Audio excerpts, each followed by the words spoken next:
Assalamualaikum warahmatullahi wabarakatuh. Nah, kita sudah sampai di bagian kedua dalam subbab materi program linear.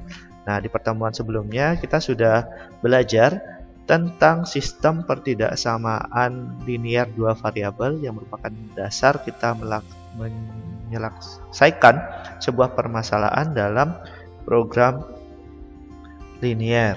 Ya. Jadi di program linear ini kita akan bahas tentang beberapa subbab ya.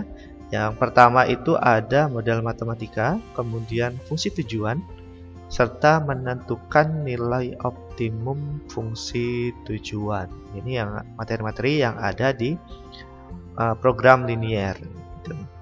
Nah, kita langsung saja. Yang pertama tentang model matematika. Jadi model matematika merupakan usaha untuk menggambarkan suatu fenomena ke dalam bentuk rumus matematis sehingga mudah untuk dipelajari dan dilakukan perhitungan.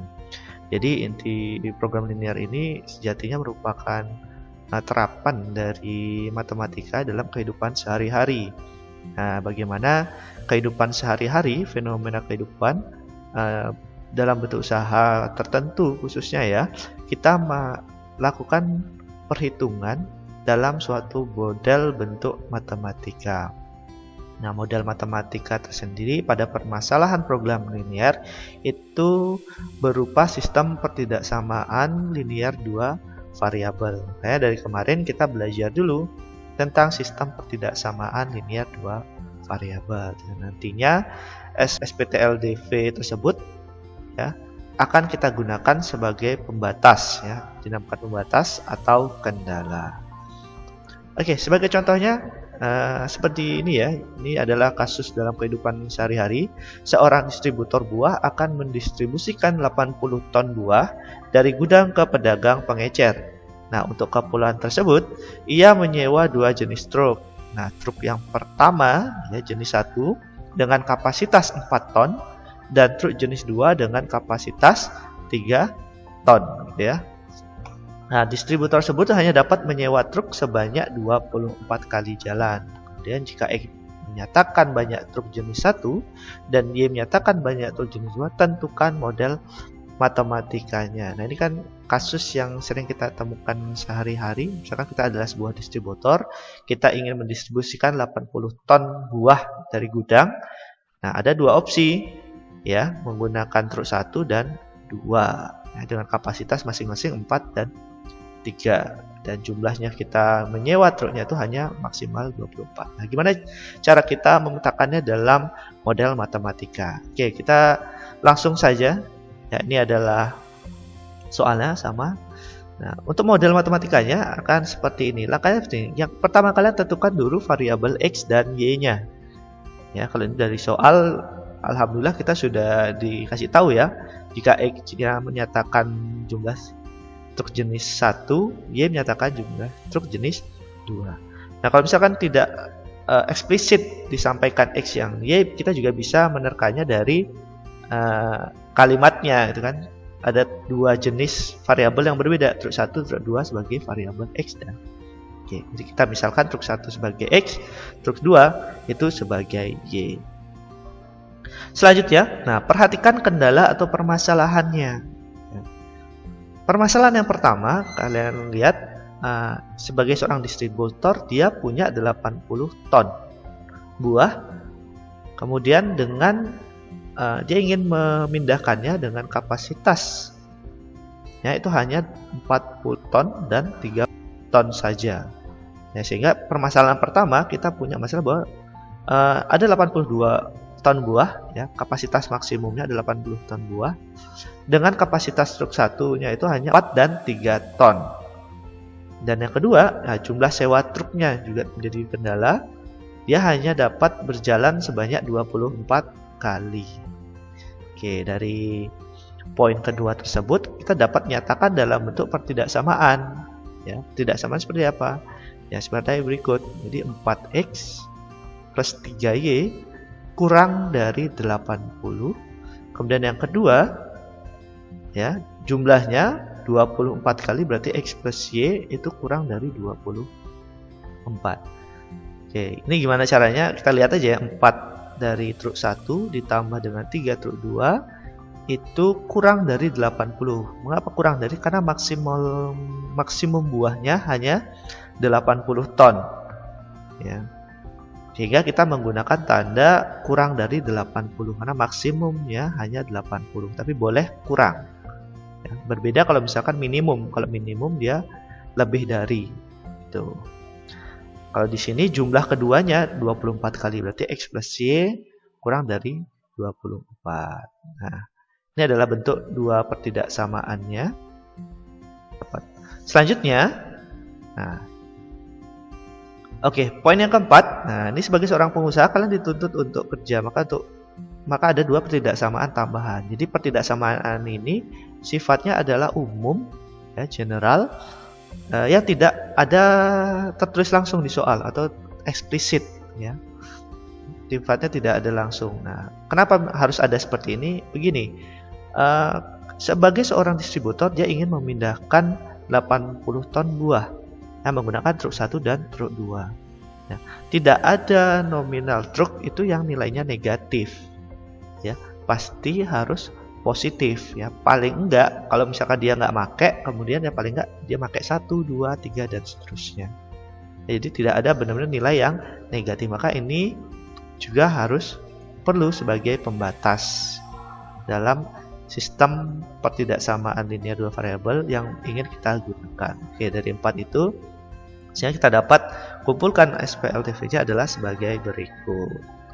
Oke, jadi seperti ini cara untuk membuat model matematika dari sebuah permasalahan. Oke. Nah, tapi kita juga punya ada cara lain yang lebih gampang. Kalau misalkan kalian lebih susah untuk menjelaskan sebuah kalimat, kita bisa juga menggunakan dengan cara membuat tabel. Ini juga lebih gampang. Nah, yang perlu kalian catat adalah kendalanya, kemudian ada variabel X, variabel Y, serta totalnya. Oke, kalau kita perhatikan kendala utama yang di sini dalam soal itu kan apa? Kapasitas kan? Ya, kapasitas. Ya, kapasitas. Kapasitas di X itu hanya 4 ya, dilihat di sini. Truk 1. Sementara jenis 2 itu adalah 3. Oke, tinggal kita catat aja 3. Berapa total kapasitas buahnya? Adalah 80.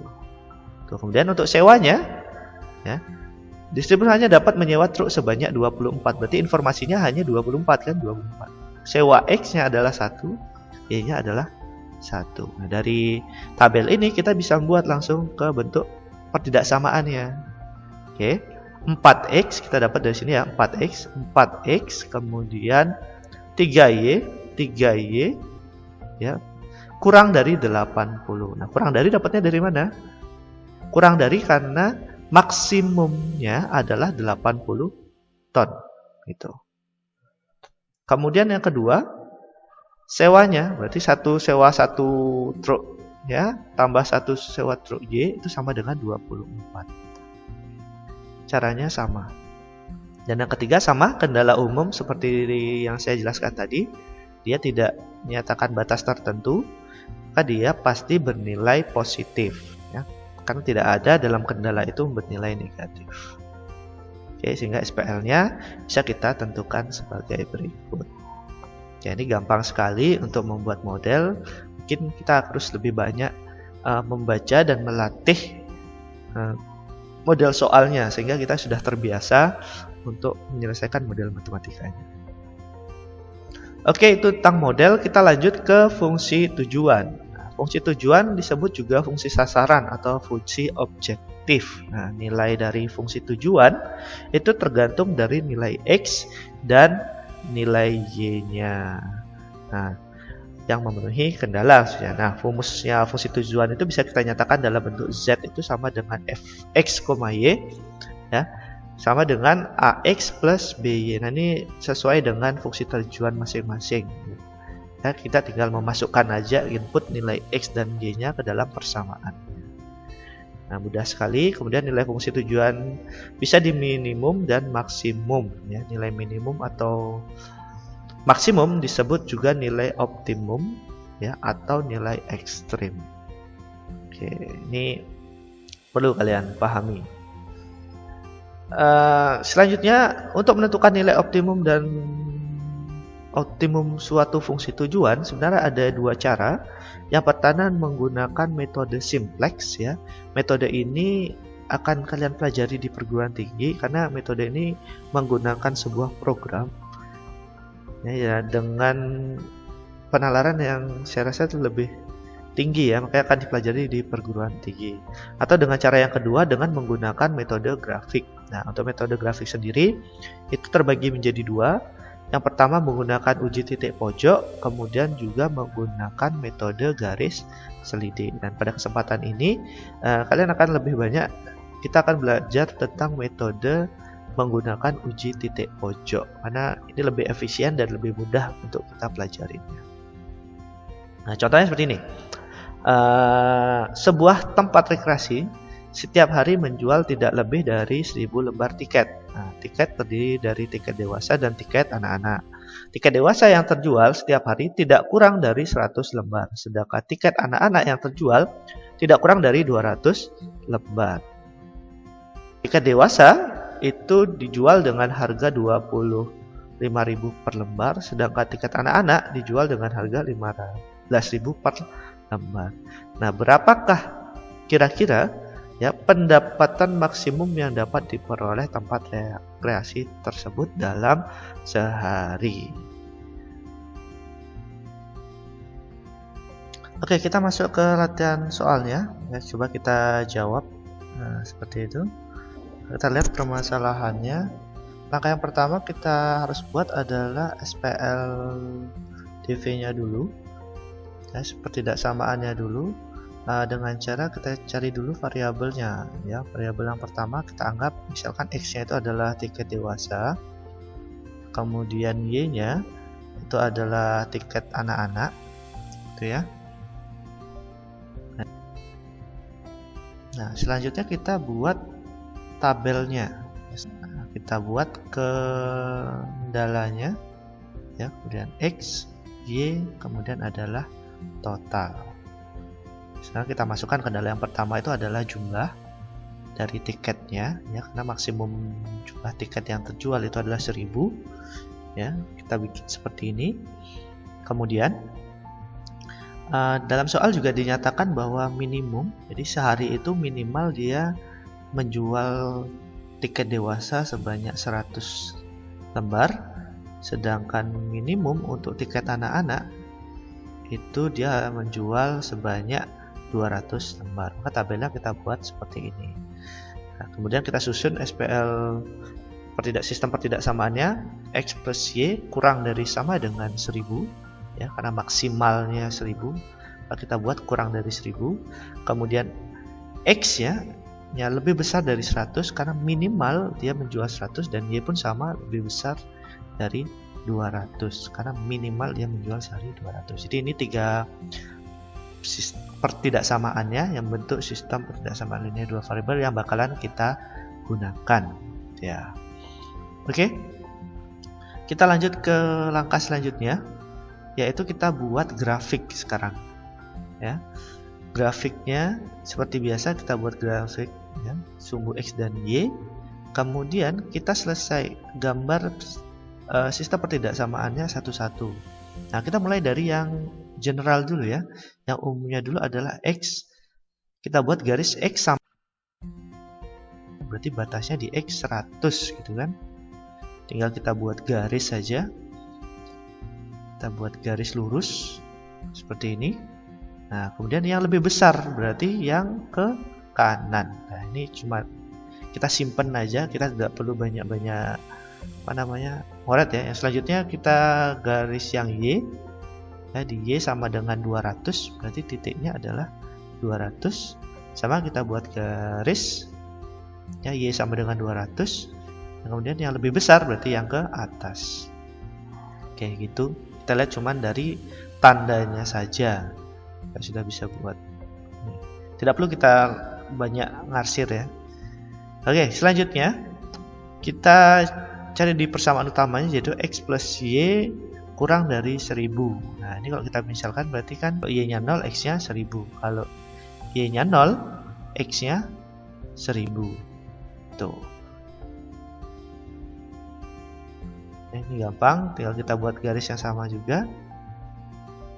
Nah, jadi daerah himpunannya kita lihat dari tandanya kurang dari, berarti yang ke bawah. Ini sudah saya jelasin bagaimana dari tanda kita bisa memprediksi daerah hasilnya. Jadi daerah yang diarsir atau di HP-nya itu yang kita arsir berada di tengah-tengah. Oke, langkah selanjutnya kita tinggal melakukan uji titik. Ya, kita lakukan uji titik dengan sebelumnya menentukan titik pojoknya. Nah, itu kita titik pojok dari masing-masing daerah himpunan penyelesaiannya. Oke, kalau kita lihat ini ada 3 titik ya. Ini titik yang pertama ya, ini titik 1. Misalkan kita buat seperti itu. Kemudian ini adalah titik 2.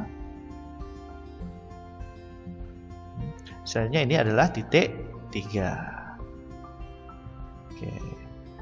Nah, gimana cara menentukannya? Nah, ini kalau titik pertama itu gampang ya. Sudah kelihatan pada grafiknya bahwa itu 100 dan 200. Ya, jadi X-nya 100, Y-nya 200. Nah, terlihat titik potongnya sudah kelihatan. Oke. Nah, problemnya ada pada titik 2 dan titik 3. Nah, kalau titik 2, kalau kita perhatikan, itu adalah titik potong antara garis biru dan merah itu ya. Atau persamaan X sama dengan 0 dan X plus Y sama dengan 1000. Nah, cara menyelesaikannya itu dengan cara substitusi kedua persamaan tersebut ya, atau bisa juga dengan eliminasi ya, atau dengan cara campuran. Ini sudah kalian pelajarin di kelas 10 caranya. Oke, tinggal kita selesaikan saja. Ya, misalkan kita ngambil persamaan yang pertama itu yang merah berarti ya, X plus Y, garisnya sama dengan 1000 gitu ya. Karena ini persamaan garis sama dengan 1000. Kemudian yang kedua itu adalah X sama dengan 100. Nah, ini disubstitusiin boleh, dieliminasi juga boleh. Ya, kalau kita substitusi ini sebenarnya X-nya ganti 100, maka Y-nya dapat juga 900. Ini sama. Itu titik yang kedua. Kemudian titik yang ketiga dengan cara yang sama. Ya. Ini yang merupakan pertemuan. Titik ketiga ini adalah pertemuan garis hijau dan merah, gitu ya. Berarti persamaan pertama dan persamaan ketiga. Y plus sama dengan 1000, kemudian Y sama dengan 200. Dan 200. Oke. Kemudian sama bisa kita substitusikan atau eliminasikan, kita dapat X-nya sama dengan 800. Jadi titiknya 800,200. Jadi kita sudah dapat 3 titik pojoknya, yaitu 100, 200, 100, 900, dan 800, 200. Ini adalah titik-titik pojoknya. Ya, boleh kita catat supaya tidak salah dalam menginputnya. Ini adalah titiknya. Oke. Nah, setelah kita dapat ketiga titiknya, kita lanjut ke fungsi tujuannya. Nah, kalau kita perhatikan fungsi tujuannya itu kan adalah harga tiket ya, pendapatan terbesarnya dengan menjual harga tiket A sebesar 25.000 yang untuk dewasa, kemudian 15.000 untuk yang anak-anak. Nah, ini adalah fungsi tujuannya. Maka selanjutnya adalah tinggal kita masukkan saja untuk mendapatkan pendapatan terbesarnya, kita tinggal masukkan saja titiknya, kemudian juga kita masukkan pada fungsi tujuan. Oke, tinggal kita masukkan nilai titiknya pada fungsi tujuannya. Nah, seperti itu. Ya, 25, 100 tambah 15.000 dikali 200 dan seterusnya ya. Nah, sama, tinggal kita masukkan saja titiknya. Nah, seperti itu. Kemudian kita hitung nilainya ya. Kita peroleh hasil sebagai berikut. Jadi yang pertama itu ada 5.500.000, kemudian ada 12 juta, kemudian ada 15 juta. Ya, berarti dari sana sudah kita bisa lihat kan, membandingkan. Jadi dari ketiga model kasus ini yang paling besar adalah 15 juta. Oke, jadi pendapatan terbesar itu bisa didapatkan oleh pemilik taman rekreasi ya, dengan besaran itu adalah 15 juta per hari ya, atau nilai pendapatan maksimumnya itu adalah 15 juta per hari ya, dengan catatan dia mampu untuk menjual ya tiket dewasa itu sebanyak 800 dan tiket anak-anak itu sebanyak 200. Oke, jadi itu salah satu cara untuk menyelesaikan program linier. Semoga bermanfaat. Saya akhiri. Wassalamualaikum warahmatullahi wabarakatuh.